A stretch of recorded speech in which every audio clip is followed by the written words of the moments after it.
The federal government's use of FEMA funds to support illegal immigrants was a treasonous criminal act, and they hate you for noticing. In this episode of the news, I'm going to make my case for the fact that the federal government, the administration, and people within FEMA have acted in a criminal way against the American people. Oh, now It's bang. Treason is described as the act of betraying one's country, and there's 3 clauses inside of the treason definition, the third of which being giving aid or comfort to America's enemies. And this is where I believe that FEMA and the Biden administration has quite literally broken the law. I believe that they have acted in a criminal way, in a treasonous way against this country and against me and you, the American taxpayer. To set the stage for the point that I'm going to make, it's really important to address slavery in the United States. And I know you're like, what the fuck does that have to do with anything? I'm going to make a point, I swear. It's really important that we understand how significant slavery was on the tapestry that is the United States, how we view ourselves, our culture, our communication with each other, the societal impacts, the conflict between us as citizens and as people. The true impact of African American slavery in the United States is almost unmeasurable. It's such a massive, almost unquantifiable part of who we are and how we define ourselves as a country, for good and for bad. And it's really important in terms of this conversation that we understand how many slaves were brought here to the United States. From 1500 to 1880 CE, somewhere between 10 and 12 million African slaves were forcibly moved from Africa to the Americas, and where Africans came from and went to changed over time. But in all, 48% of slaves went to the Caribbean and 41% to Brazil. Although few Americans recognize this, relatively few slaves were imported to the U.S., only about 5% of the total. From the mid-1500s until the mid-1800s, the transatlantic slave trade brought to the United States, to North America, around 388,000 people. So the impact that 388,000 people have had on our country is almost unmeasurable. And yet, in the last 3.5 years, the Biden administration, with assistance from FEMA and FEMA funding,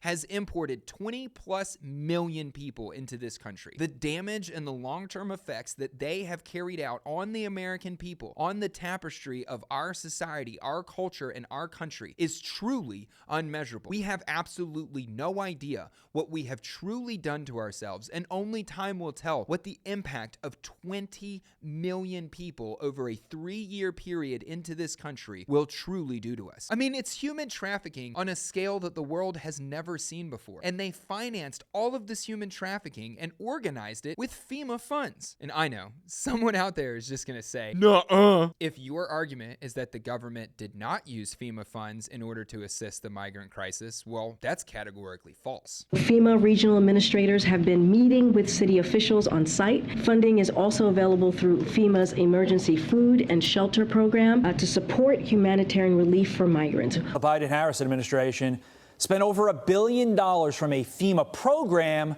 on services for migrants. So it's not enough that they rip the fabric of our society completely in half, or that they bankrupt the institutions that are designed to help me and you, the American taxpayer, in times of crisis, or that their actual incompetence makes it basically impossible for them to help us in times of crisis, but also they're gonna lie directly to your face about this. Using FEMA funding to support undocumented migrants. How is the White House responding to that? I mean, it's just categorically false. It is not true.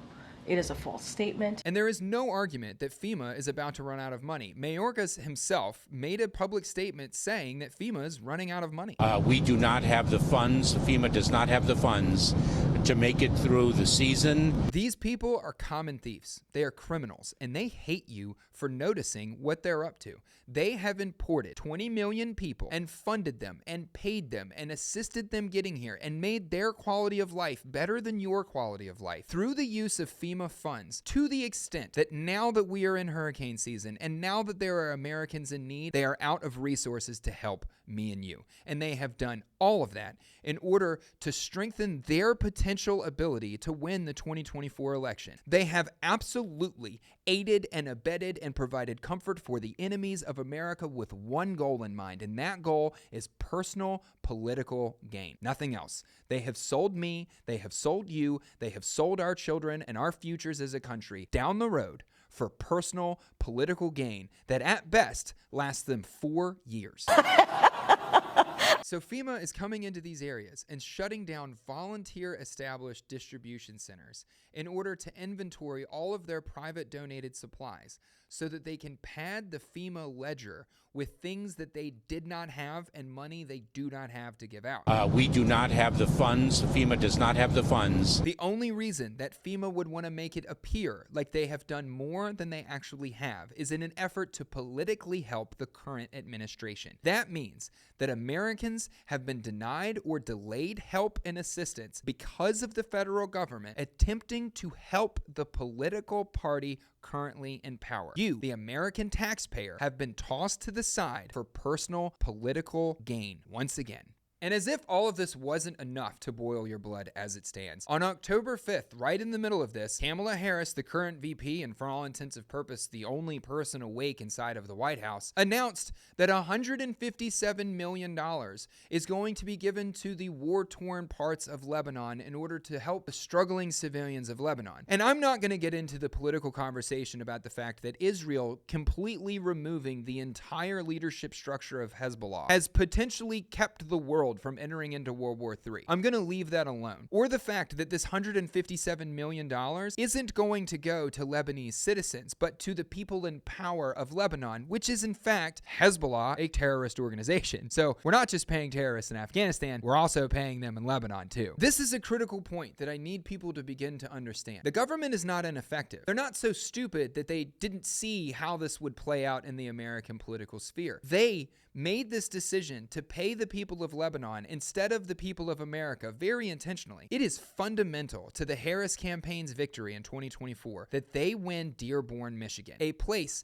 heavily dominated by a Muslim population. And they have spent most of this campaign cycle pandering heavily to the Muslim population, banking on winning that state and hopefully the overall election. The reason that the Harris campaign and the federal government decided to spend $157 million in Lebanon instead of in North Carolina is once again for personal political gain. The federal government is not incompetent, and the politicians that lead us that make these decisions are not incompetent. They may be evil, they may be immoral, they may be criminal, but they are not incompetent. The decisions that they make are intentional decisions. The incompetence falls onto local authorities and local leadership and the boots on ground members of these local, state, and federal agencies. If you fail to say, no, I will not do that, then you are a part of the problem. The leaders in this country are not incompetent. They are making clear decisions with clear incentives. They have an end goal that they are working their way to, and they are doing an extremely good job of accomplishing that goal. It is time for us, the average American citizen. It is time for those of us who work in these federal jobs. It is time for those of us who work in law enforcement and fire and EMS. It's time for those of us who work for administrations like FEMA to do the right thing despite the consequences. Those puny little ants outnumber us 100 to 1. And if they ever figure that out,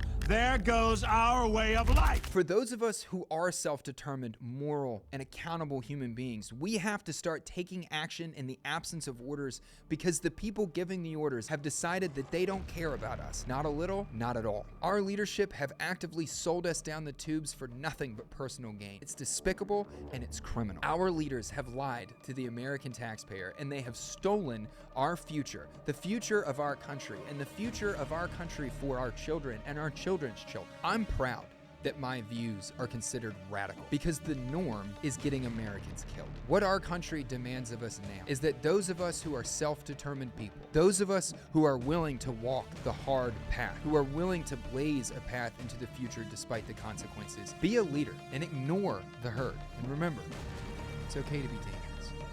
I'll see you soon.